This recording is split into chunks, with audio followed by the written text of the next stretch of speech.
Strauss Co is delighted to welcome everyone to our 2020 year-end sale themed North-South.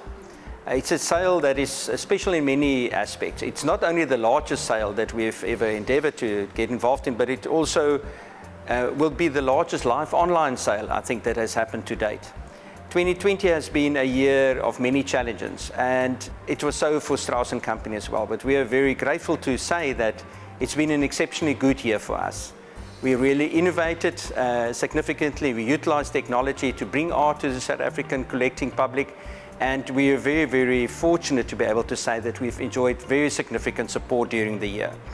What makes the sale so special are not only the almost 900 lots that we offer, but the range of collectibles that will be on offer to our clients. The whole exhibition is sort of anchored by the collection of the Tasso Foundation, which was assembled by the late Julio Bertrand, who born in Italy, came to South Africa in the 70s and played a major role in South Africa. He not only sort of one of the founders of the olive industry, he was very much somebody who made a big difference wherever he went. The art collection that he assembled on behalf of the Tasso Foundation that we're offering for sale now is really, for me as an art collector myself, a very special treat, because Julio was a man of eclectic taste. He collected great furniture, great art. Obviously, having been in the fabric business, he had a very good eye for texture and color, and that comes through in the collection. It ranges across a wide range of artists over many periods of time, and it's almost a little mini ensemble of some of the best artists South Africa has delivered, and he collected obviously with a good eye and a lot of passion. Presenting a sale of almost 900 items to our collecting base poses some challenges, and we try to be quite innovative in that regard this year as well. The sale will be on preview at our offices in Johannesburg and here at the venue where we're currently talking from, 35 Brickfield Road in Salt River.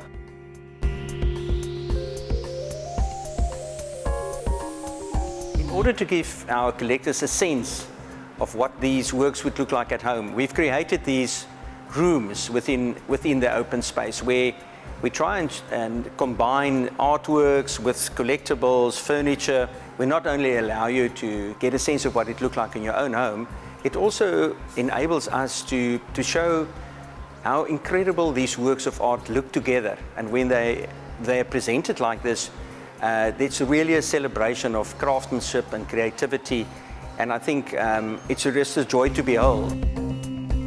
As always, we try and make our previews really entertaining to our clients. It's not just incredibly informative, because it's almost the only place where you can find so many works of art spanning so many decades of South African art history, of furniture making locally and internationally. It's also an opportunity to just enjoy the creativity of others. And for people who love collecting, it obviously presents a unique opportunity to really look at collectibles in a new way across a wide range of activities. And that's why this year another major innovation for us were the focus on ceramics.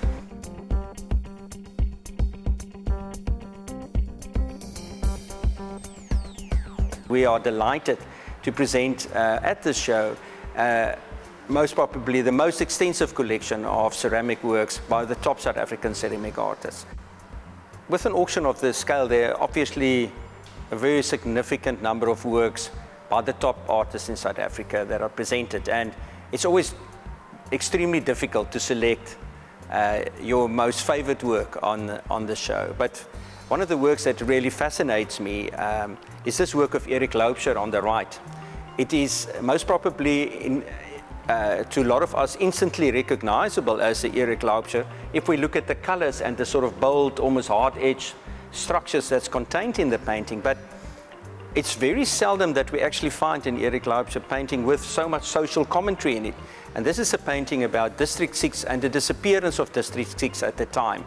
So I think it was, as far as I know, almost the only quasi-political work that I have definitely seen in Eric Loubser's work, and there's some really interesting comments and writing on the buildings that he's portraying, and he shows some part of the the actual buildings in District 6 as they looked, and then they are being cleared away, and you have this big open space. And as we know, Eric Loubser was very strongly influenced and very strongly driven by painting and capturing the open landscapes and the dramatic landscapes in South Africa.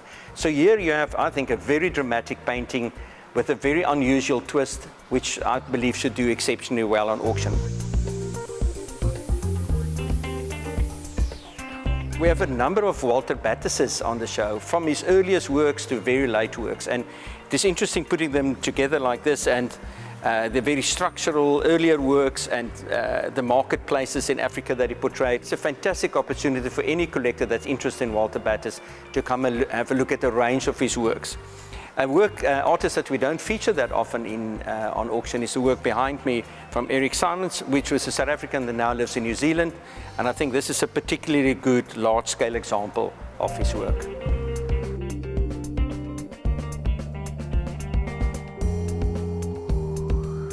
Joe Walpe, a legendary gallerist and a major iconic figure in the South African art market, passed away sadly last week. And he left an incredible legacy. And we are privileged at the show, as it happened by chance, to have two works that are closely related to Joe. And the one is very special, is work that was painted by Joe Walpe himself.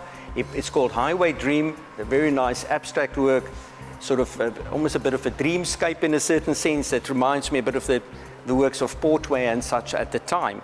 But what's also very interesting is that we've got a work by the South African sort of almost surrealist, only surrealist painter, Fred Page, and which he painted Joe Walpe's art gallery at the time. So we think it's particularly interesting to have these two works so closely associated with Joe on the auction.